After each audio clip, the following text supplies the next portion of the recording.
Hi hello నమస్తే welcome to మనం TV. ఇప్పుడు మనతో ఉన్నారు ప్రముఖ సీనియర్ జర్నలిస్ట్ కట్టా కార్తిక్ గారు. వారితో మాట్లాడి మరిన్ని వివరాలు తెలుసుకుందాం. నమస్తే సార్. నమస్తే రమ్య. ఉమ్మడి కడప జిల్లాల్లో ఎన్నికలైతే జరిగాయి జడ్పీటీసీవి. ఇటు ఒక పక్కన పులివెందుల ఒంటిమిట్ట చూసుకుంటే, ఇంకా మరీ ముఖ్యంగా పులివెందులు చూసుకుంటే అది జగన్మోహన్ రెడ్డి గారు కట్టుకున్న కంచెకోట లాంటిదే అని చెప్పొచ్చు. మరి ఇప్పుడు అక్కడ తెలుగుదేశం జెండా ఎగురుతుంది అంటే జగన్మోహన్ రెడ్డి గారి కూశాలిగా కదిలినట్టే అంటారా? అది జగన్మోహన్ రెడ్డి గారు నిర్మించుకున్న కంచి కోట కాదు రమ్య. అంతకు ముందు నుంచి వాళ్ళ కుటుంబం వైఎస్ రాజశేఖర రెడ్డి, వైఎస్ వివేకానంద రెడ్డి కలిపి నిర్మించుకున్న కోట. ఆ కోటలో కంటిన్యూస్ గా జగన్మోహన్ రెడ్డి సేఫ్ జోన్ గా ఉంటున్నాడు. అవును. ఆ కోట ఇవాళ కదిలిపోతా ఉందా? ఎందుకంటే 47 సంవత్సరాలుగా వాళ్ళ కుటుంబం ఎవరు చెప్తే వాళ్ళే జడ్పీటీసీ, వాళ్ళ కుటుంబం ఎవరు చెప్తే వాళ్ళే ఎంపీటీసీ. గత 3 దశాబ్దాలుగా అక్కడ ఎన్నికలు కూడా లేవు, ఏకగ్రీవాలే. 1995 తర్వాత తొలిసారిగా జడ్పీటీసీ ఎన్నిక జరిగింది అక్కడ. నిజానికి ఇది జడ్పీటీసీ ఉప ఎన్నిక. అంటే అక్కడ ఉన్నటువంటి జడ్పీటీసీ చనిపోవటం వల్ల ఆ ప్లేస్లోకి ఉప ఎన్నికను పెట్టారు. ఆ ఉప ఎన్నికల్లో వైసీపీ తరఫున తుమ్మల హేమంత్ రెడ్డి అని ఎవరైతే చనిపోయారో తుమ్మల మహేశ్వర రెడ్డి వాళ్ళ కుమారుడు పోటీ చేశాడు. టీడీపీ నుంచి బేటెక్ రవి ఎవరైతే టీడీపీ ఎమ్మెల్సీ ఉన్నారో వాళ్ళ భార్య మారెడ్డి లతారెడ్డి పోటీ చేశారు. వాళ్ళు వైసీపీ వాళ్ళు ఊహించాల టీడీపీ పోటీ చేసిద్దని.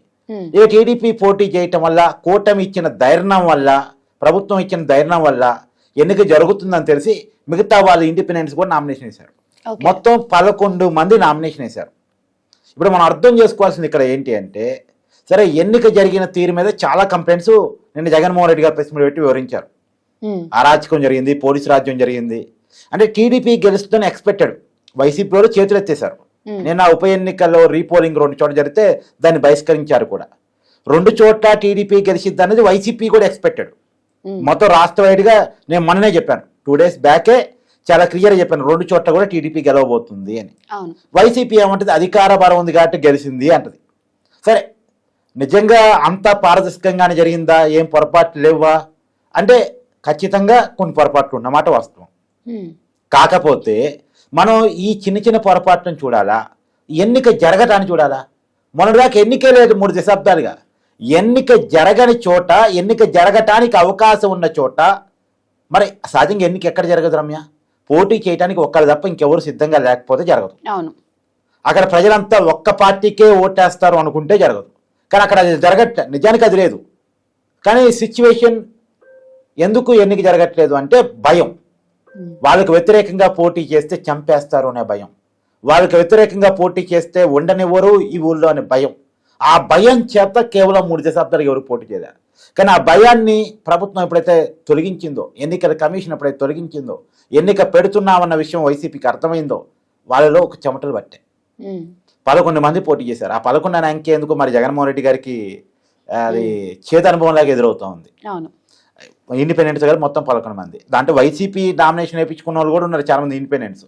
అయితే ఒక నోటిఫికేషను, తర్వాత నామినేషన్ వేయటం, తర్వాత ప్రచారం చేసుకోవటం, తర్వాత ఎన్నిక జరగటం, ఇది ప్రజాస్వామ్యంలో జరగాల్సిన ప్రక్రియ.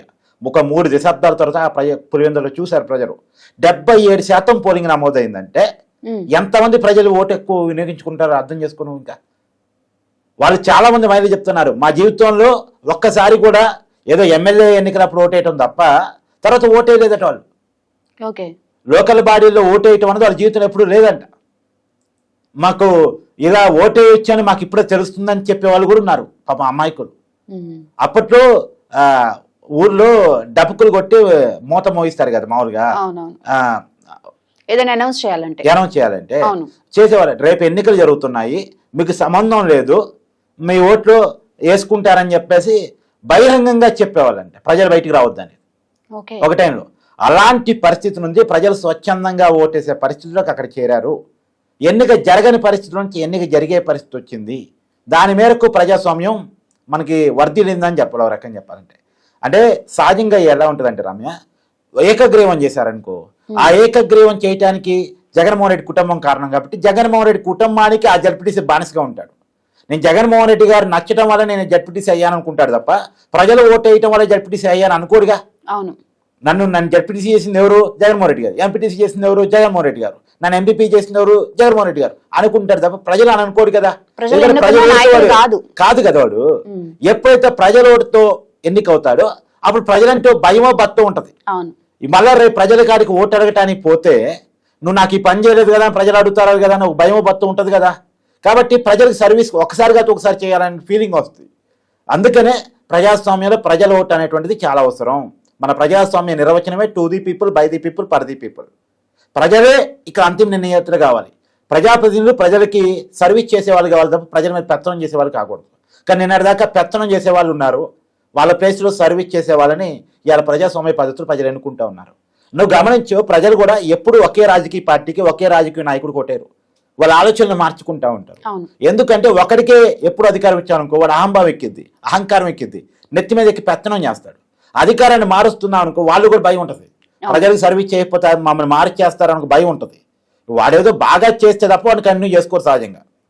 ఇప్పుడు చూడు స్టేట్ ఎలక్షన్ చూడు, 2014 నుంచి 2019 వరకు టీడీపీ, 19 నుంచి 24 వైసీపీ, మళ్ళా మొన్న 24లో టీడీపీ అంటే కూటమి గెలిచింది. అంటే అట్లా ప్రజలు అధికారాన్ని మారుస్తూ ఉంటారు. ఇప్పుడు కూటమి బాగా చేస్తుంది అనుకో కంటిన్యూ చేయొచ్చు, కూటమి బాగా చేయలేదు అనుకో కూటమిని కూడా మార్చేస్తారు. ఈ అవకాశం ప్రజల చేతిలో ఉండాలి. అది ఎప్పుడు వస్తుంది? ఎన్నికలు జరిగినప్పుడు వస్తుంది. ఎన్నికలు జరగకుండా ప్రజల్ని భయపెట్టేసి ఇళ్లలో నుంచి రానివ్వకుండా ఎవరిని నామినేషన్లు వేయనీయకుండా ఏకగ్రీవాలు చేస్తే ఎక్కడి నుంచి వస్తుంది? వ్యసనదారితనం వస్తుంది, రాచరికం వస్తుంది. మనది చైనా లాంటి వ్యవస్థ కాదు, ఏకస్వామ్య వ్యవస్థ కాదు, ఒక పార్టీ వ్యవస్థ, ఒక కుటుంబ వ్యవస్థ, ఒక వ్యక్తి వ్యవస్థ కాదు. ఇది మంది ప్రజాస్వామిక వ్యవస్థ. ప్రజలే దాన్ని నిర్ణయించుకుంటారు తమను ఎవరు పాలించాలి అనేటువంటిది. కాబట్టి ఆ రకంగా మామూలుగా గాంధీ గారు అంటారు, గ్రామానికి దేశానికి గ్రామాలే పట్టుకోమలు అని చెప్పేసి. గ్రామాలు పట్టుకోమలు కావాలంటే గ్రామంలో పరిపాలించే వాళ్ళు బలంగా ఉండాలి. స్థానిక సంస్థల్లో నాయకత్వం బలంగా ఉండాలి. స్థానిక సంస్థల నాయకత్వం బలం కావాలంటే వాళ్ళ మధ్య పోటీ ఉండాలి. ఆ పోటీలో మంచివాడిని ప్రజలు ఎన్నుకోగలగాలంటే ఎన్నికలు జరగాలి. సరే, అయితే ఇప్పుడు పులివెందలో మనకి తెలుగుదేశం పార్టీ జెండా ఎగురుతుంది. ఇకనైనా కానీ జగన్మోహన్ రెడ్డి గారిలోంచి మనం మార్పు ఎక్స్పెక్ట్ చేయొచ్చా? ఆయనకి జరిగిన ఈ అవమానంతో అయినా జగన్మోహన్ రెడ్డి గారు ఒక విషయం గుర్తుంచుకోవాలి. ఇవాళ టీడీపీ అరాచకంగా గెలిచింది, ఏదో పోలీసు రాజ్యాన్ని ఉపయోగించుకుని గెలిచిందని వారు చెప్పొచ్చు కాక.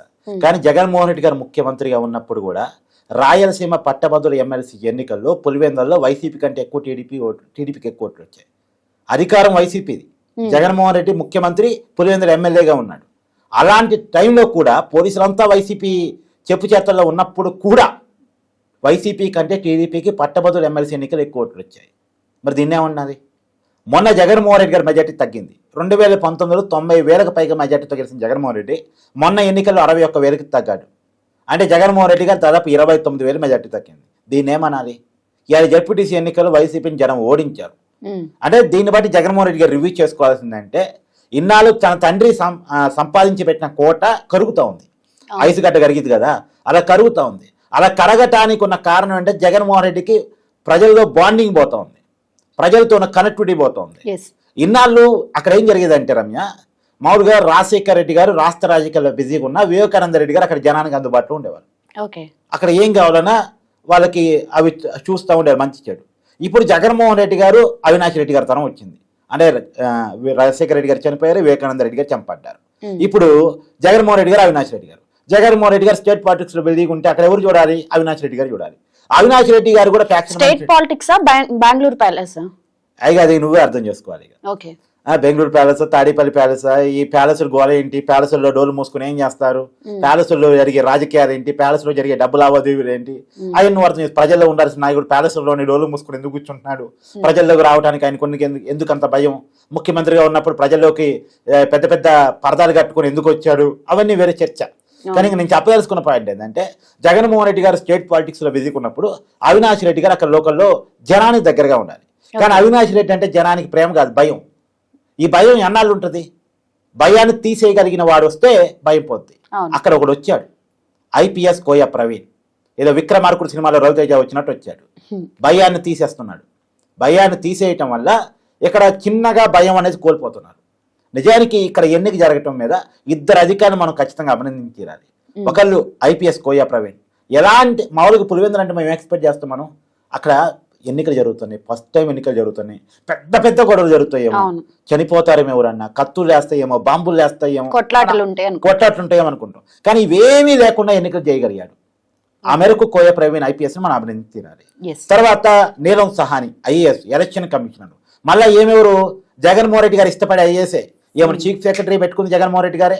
ఆమె చీఫ్ సెక్రటరీగా రిటైర్ అయిన తర్వాత ఏపీ ప్రభుత్వ సలహాదారిగా పెట్టుకుని జగన్మోహన్ రెడ్డి గారే. ఆమె ఎన్నికల కమిషనర్ కావటానికి సహకరించింది జగన్మోహన్ రెడ్డి గారే. కానీ నిమ్మగడ్డ రమేష్ మీద కోపంతో, అంటే పాత ఎలక్షన్ కమిషనర్ మీద ఉన్న కోపంతో ఈమె ఎన్నికల కమిషనర్ అయితే బాగుండు అనుకున్నాడు. మరి ఆమె ఎన్నికల కమిషనర్ అయ్యి పులివెందులో ఎన్నిక పెట్టింది.